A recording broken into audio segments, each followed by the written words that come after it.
My dear children, मेरे प्यारे बच्चों, दिवाली हम क्यों मनाते हैं कि बुराई पर अच्छाई के विजय के रूप में हम सब दिवाली मनाते हैं।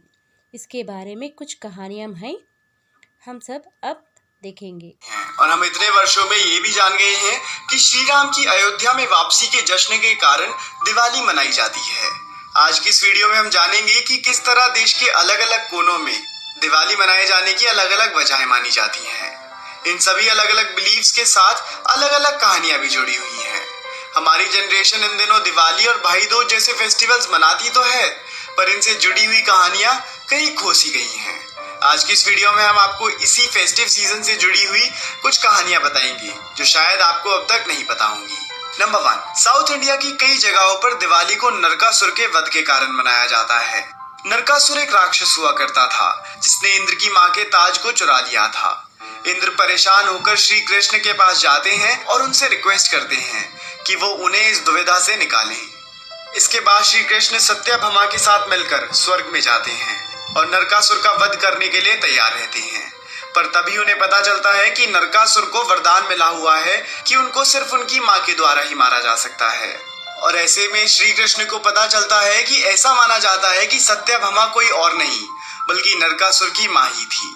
नरकासुर सत्यभामा के हाथों मारा जाता है और श्री कृष्ण खोया हुआ ताज वापस इंद्र की मां को दे देते हैं। इसी तरह बुराई पर अच्छाई की जीत के रूप में वहां दिवाली मनाई जाती है। बहुत बड़े हिस्से में दिवाली को मनाने की वजह श्री राम की अयोध्या में वापसी है। 14 वर्षों तक वनवास और रावण का वध करके श्री राम सीता और लक्ष्मण के साथ अयोध्या लौटते हैं। उनके लौटने की खुशी में अयोध्या को सजाया जाता है। इसी दिन से देश भर में दिए लगाकर दिवाली मनाए जाने की प्रथा शुरू हो गई। My dear children, I hope you understand Diwali हम सब क्यों मनाते हैं और हम दिवाली के दिन पटाखे जलने तो क्या होता है अब देखेंगे।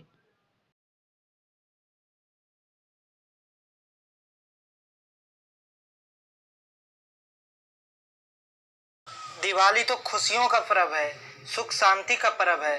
पटाखों की कान फोड़ो आवाज और प्रदूषण से त्योहार की खुमारी को बर्बाद ना करें। आइए जानते हैं पटाखों से होने वाले नुकसान के बारे में। पटाखों से सबसे ज़्यादा नुकसान उन बुजुर्गों को होता है जो एक तरफ बुढ़ापे की मार झेल रहे होते हैं और दूसरी तरफ तमाम बीमारियों से घिरे होते हैं। गर्भवती महिलाओं के लिए तो पटाखे किसी विनाशकारी हथियार से कम नहीं है। पटाखों से सल्फर डाइऑक्साइड और नाइट्रोजन जैसी हानिकारक गैसें हवा में घुल जाती है जो हमारे शरीर के लिए नुकसानदेह होती है।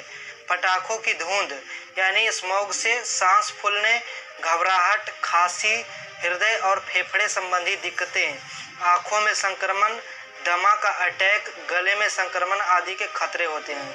कई जानकारों के अनुसार दीपावली के दौरान आतिशबाजी के कारण दिल का दौरा, रक्तचाप, नाक की एलर्जी, ब्रोंकाइटिस और निमोनिया जैसी स्वास्थ्य समस्याओं के खतरे बढ़ जाते हैं। इसलिए दमा और दिल के मरीजों को दीपावली के मौके पर खास तौर पर सावधानियां बरतनी चाहिए। पटाखों से जलने, आँखों की क्षति पहुंचने और कान का पर्दा फटने तक की नौबत आ जा सकती है। केंद्रीय प्रदूषण नियंत्रण बोर्ड CPCB के अनुसार दिल्ली में पटाखों के कारण दीपावली के बाद वायु प्रदूषण 6 से 10 गुना और आवाज़ का स्तर 15 डेसिबल तक बढ़ जाता है। तेज आवाज़ वाले पटाखों का सबसे ज़्यादा असर बच्चों, गर्भवती महिलाओं, दिल और सांस के मरीजों पर पड़ता है। जानकारों के अनुसार पटाखों में कम से कम 21 तरह के रसायन मिलाए जाते हैं। वहीं कई वैज्ञानिकों का कहना है 1 लाख कारों के धुएं के जितना नुकसान पर्यावरण को होता है उतना नुकसान 20 मिनट की आतिशबाजी से हो जाता है। आम दिनों में शोर का मानक स्तर दिन में 55 व रात में 45 डेसिबल का लगभग होता है, लेकिन दीपावली आते आते ये 70 से 90 डेसिबल तक पहुंच जाता है।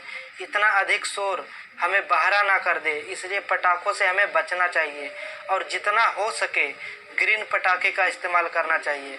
हर बार दीपावली पर कई लोग पटाखों से जल जाते हैं और कई लोग अपनी जान से हाथ धो बैठते हैं। अनार, रॉकेट, रस्सी बम जैसे धमाकेदार पटाखों के शौकीन के साथ इन हादसों की ज़्यादा संभावनाएं होती है। इसलिए अब से हम लोग एक और दिवाली मनाएंगे। धन्यवाद।